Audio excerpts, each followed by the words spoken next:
Baik, Assalamualaikum warahmatullahi wabarakatuh. Perkenalkan, saya Melani Rahmadini dari kelompok satu. Baik, di sini saya akan menjelaskan tugas penjelasan video untuk penjelasan sebuah codingan program C++ untuk mata kuliah algoritma, praktikum algoritma dan pemrograman. Baik, langsung aja di sini saya akan menjelaskan untuk soal video pada soal nomor 4. Yang dimana pada soal nomor 4 kita disuruh membuat program nih. Nih, soalnya adalah program untuk menyimpan data mahasiswa berupa nama, IPK, jalur masuk menggunakan fungsi struct. Terus jalur masuknya itu ada SNBP, SNBT, Mandiri, lalu kita akan pilih UKT, yaitu yang berbeda sesuai jalur masuknya. Namun UKT tidak diinput oleh user, melainkan ditentukan oleh si program. Nah, tampilkan nama dan IPK mahasiswa dengan IPK tertinggi. Ini untuk contoh inputannya, ada jumlah mahasiswanya itu 3.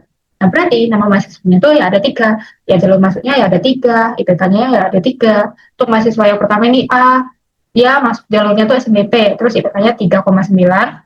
Untuk mahasiswa kedua tuh B, jalur masuknya SNBT, untuk IPK-nya itu 3,85.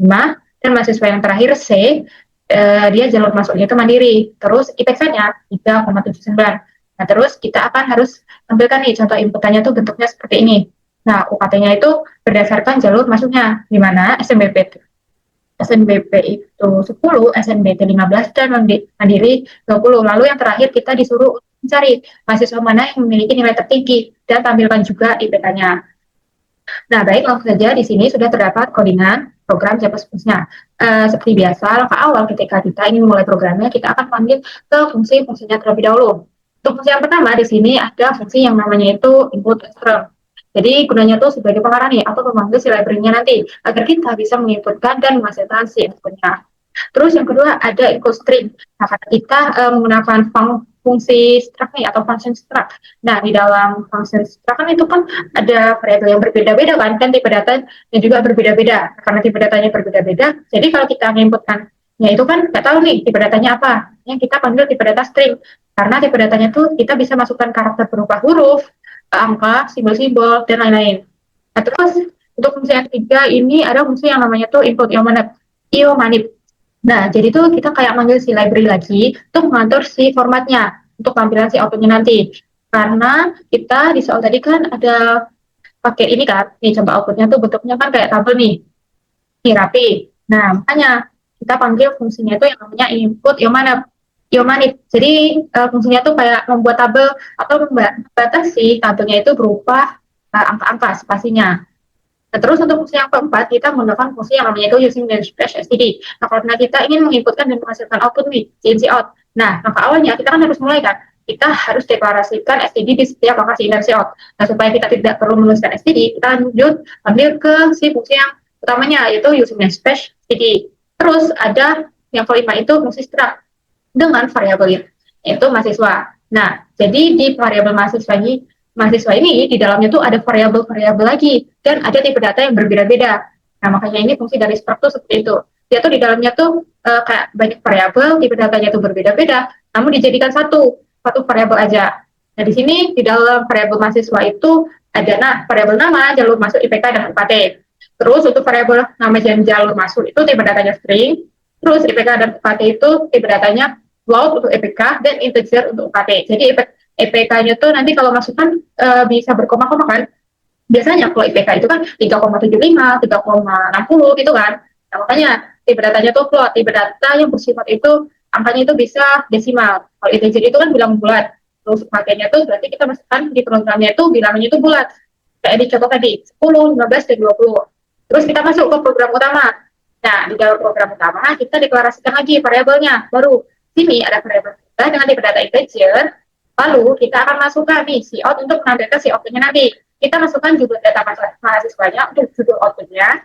Dan kita akan simpan variabel yang sudah kita deklarasikan di atas tadi, yaitu jumlah. Kita simpan menggunakan fungsi begin dan ditambahkan lagi variabelnya yaitu jumlah. Terus kita kayak deklarasikan untuk mahasiswa atau daftar mahasiswanya. Jadi daftar mahasiswa ini kita simpan untuk variabel yang namanya mahasiswa dengan menggunakan kapasitasnya itu 100 atau menggunakan array. Jadi mahasiswanya itu hanya bisa menginput 100 mahasiswa. Kalau selain atau lebih dari 100, maka ya nggak bisa programnya. Nah, di sini batasnya itu hanya 100.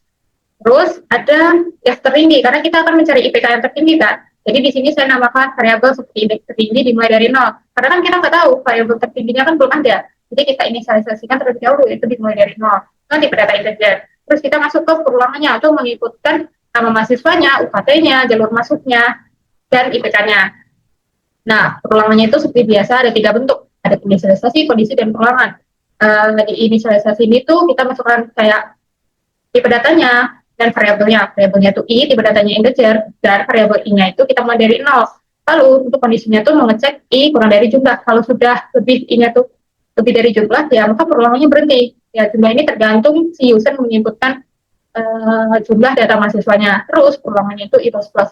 Lanjut kita akan menghasilkan si outputnya. Kita akan masukkan untuk nama mahasiswa ke satu, karena di sini i-nya tuh kan dimulai dari nol nih. Nah, supaya di tampilan outputnya nanti masukkan nama mahasiswanya itu terbaca seperti mahasiswa ke satu. Jadi di sini kita panggil i plus satu. Jadi nanti pas kecetak tuh masukkan nama mahasiswanya tuh satu, bukan ke nol. Nah, ini tergantung banyaknya masukin jumlah data mahasiswanya. Terus kita bersihkan kan menggunakan fungsi in ignore. Terus kita pakai getLine, si daftar mahasiswa i titik nama. Jadi ketika kita menginputkan nama mahasiswanya itu menggunakan spasi seperti nama saya sendiri, Taylor Dwi Ramadhani, maka itu bisa dengan menggunakan getLine. Jadi akan terbaca untuk kalimat yang untuk kata yang keduanya, kayak Mewan, pasti Dwi. Jadi Dwi itu masih terbaca. Nah, kita panggil, kita simpan ke daftar mahasiswa. Nah, ini mengikuti indeksnya itu ya variabel i, terus nama kita panggil di function yang pertama tadi, fungsi nih yang nama nih kita panggil, kita akan turunkan kayak gitu. Terus kita masukkan untuk jalur masuknya sama seperti tadi i plus satu agar terbaca jalur masuknya itu mahasiswa satu, dan kita masukkan juga untuk jalur masuknya itu ada SNBP, SNBT, dan Mandiri. Terus kita simpan juga daftar mahasiswa indeks ini titik jalur masuk kayak ini. Terus yang terakhir kita akan masukkan IPK-nya. Kita akan cetak juga ke hasil outputnya, masukkan IPK mahasiswa ke satu karena itu satu. Nah, kita akan simpan juga menggunakan SIM, daftar mahasiswa indeks I titik IPK. Dan yang terakhir, kita menggunakan kondisi if, karena untuk jalur masuknya itu ada tiga, SNBP, SNBT, dan Mandiri. Karena di dalam jalur masuk kan UKT-nya itu kan berbeda-beda kan. Nah, untuk syarat yang pertama, untuk jalur SNBP-nya, daftar mahasiswa indeks ini titik jalur masuk. Nah, jika SNBP, kita akan masukkan UKT-nya itu 10. Terus ada kondisi selain if, yaitu elif, ada kondisi if lain. Jadi daftar mahasiswa yang masuk jalur masuknya itu SNBT, kita masuk UKT-nya itu 15. Terus else, jadi selain dari kondisi if yang di atas kan, yaitu ya bukan SNBP dan SNBT kan, itu mandiri.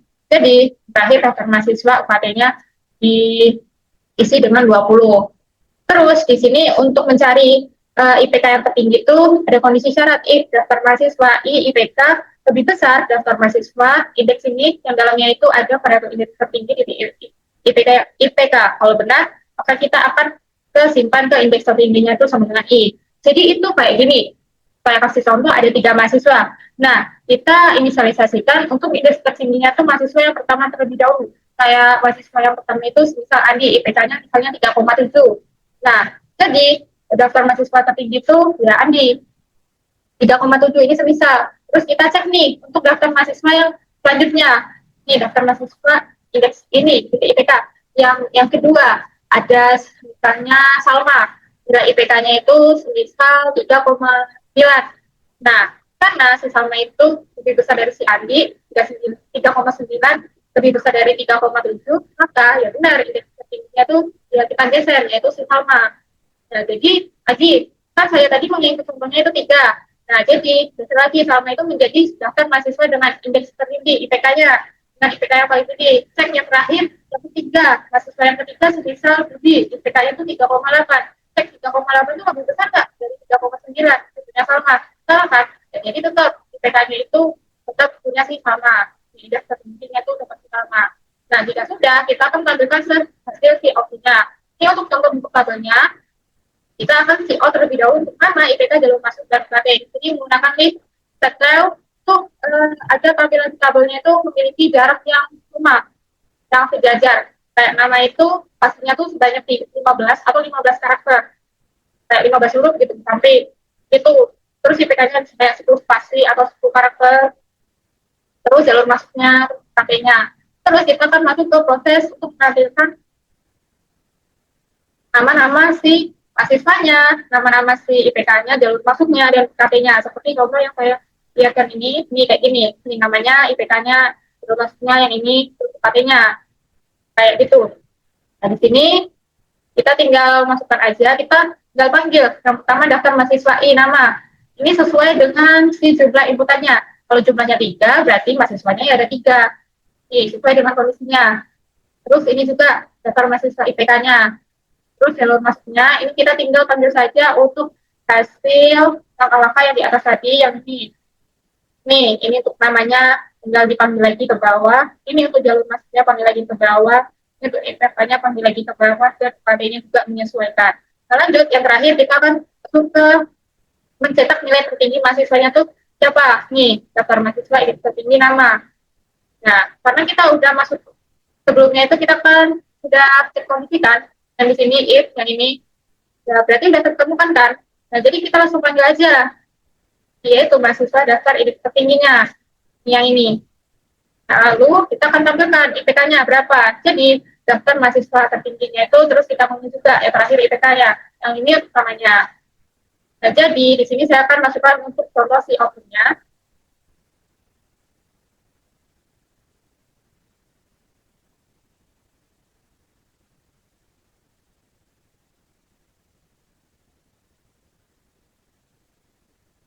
Nah, misal saya menginput, contohnya itu mahasiswa yang 4. Terus mahasiswa yang pertama sekarang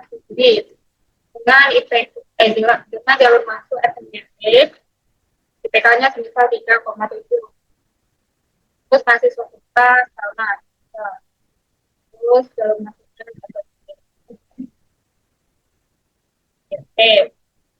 terus 3.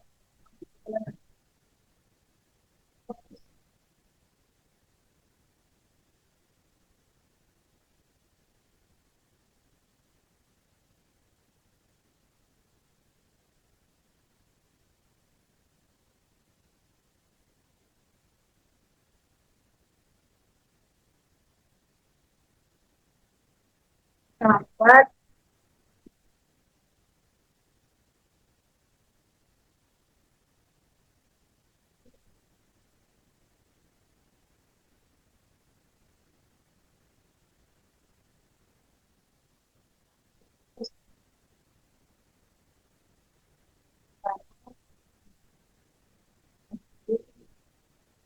tiga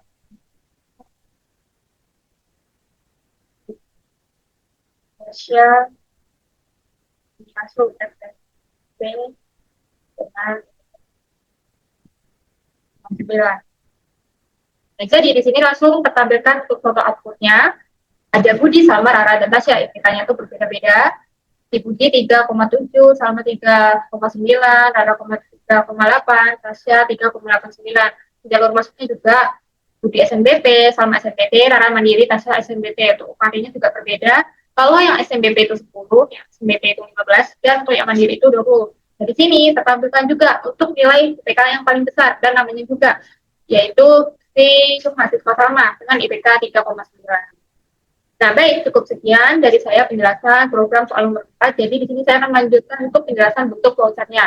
Nah, pertama-tama saya jelaskan untuk simbol-simbolnya. Ada oval, itu untuk memulai dan mengakhiri si program. Untuk jajar jenjang, itu untuk menginput dan mengoutput. Untuk persegi panjang, itu proses. Kalau hektagonal, itu biasanya itu perulangan atau inisialisasi. Dan kalau belah ketupat, itu kondisi kayak if, kayak kondisi bersyarat gitu. Nah, kita lanjut masuk ke si program utamanya, yaitu fungsi in main start. Kita kan si out kan, misalkan jumlah data, terus kita simpan si in ke variabel jumlah. Terus tadi ada indeks tertingginya tuh dimulai dari 0, kita inisialisasi. Karena di sini termasuk langkah-langkah, jadi bentuknya itu persegi panjang, bukan heksagonal. Biasanya tuh ini inisialisasi dan heksagonal. Terus masuk ke perulangan, for, untuk menginput jumlah mahasiswanya. Kalau 3 ya perulangannya itu ya sebanyak 3. Terus masukkan namanya juga mahasiswa itu 1, jadi dimulai dari ke 1 bacanya dan simpan ke daftar mahasiswa titik nama. Ini menyesuaikan dari fungsi strat yang di atasnya. Terus masuk ke si out, masukkan jalur masuk mahasiswanya ada SNBP, SNBT dan Mandiri sama. Di sini terbaca mahasiswa ke 1, jadi I ke 1. Terus disimpan juga ke si in daftar mahasiswa indeks I titik jalur masuk, menyesuaikan juga fungsi yang strat di atasnya. Terus ada yang IPK. IOT IPK, masukkan IPK mahasiswa ke satu, karena itu satu, dan kita masukkan juga atau kita simpan di daftar mahasiswa IPK di titik IPK.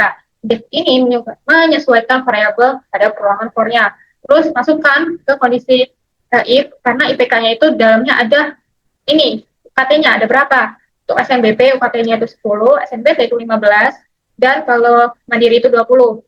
Nah, ini sama-sama kita tarik, terus kita akan cari IPK yang tertinggi itu mahasiswa keberapa, atau mahasiswa yang mana. Nih, yang dimana seperti yang saya jelaskan tadi, nilai mahasiswa tertinggi kan itu diibaratkan untuk mahasiswa yang pertama tuh. Nah, di sini saya menyebutkan dua saja, semisal Budi dan Salma. Kita asumsikan Budi itu yang pertama kan, yaitu indeks tertingginya kan. Nah, 3,7. Salma 3,8. Benar kan daftar mahasiswa CI-nya itu Salma lebih besar dari indeks tertinggi si Budi. Karena apapun indeks tertinggi itu kita asumsikan dimulai dari mahasiswa pertama kayak gitu. Nah, kan benar kan? Salma 3,8 dibandingkan dengan Budi 3,7. Kalau benar kita lanjut ke simpan nih indeks tertingginya tuh ke I. Terus kita sama-sama tarik ke atas I plus plus dan kita akan masuk ke peruangan yang awal itu. Kita ulangi sampai input ke mahasiswanya itu selesai.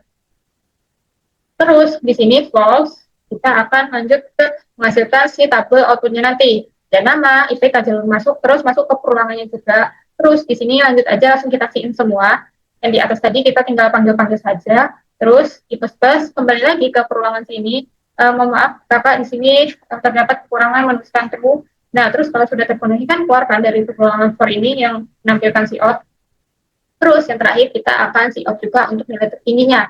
Nih, nilai IPK tertinggi diperoleh mahasiswa siapa, bernama siapa. Kita panggil juga daftar mahasiswa indeks tertingginya yang di atas tadi. Dan dengan IPK, ya kita panggil juga IPK-nya itu berapa yang paling tertinggi. Nah, jika sudah, kita langsung akhiri program yaitu overend. Nah, baik, cukup sekian penjelasan dari saya soal nomor 4. Mohon maaf jika terdapat kesalahan dari saya dan tutur kata dari saya. Saya akhiri. Wassalamualaikum warahmatullahi wabarakatuh.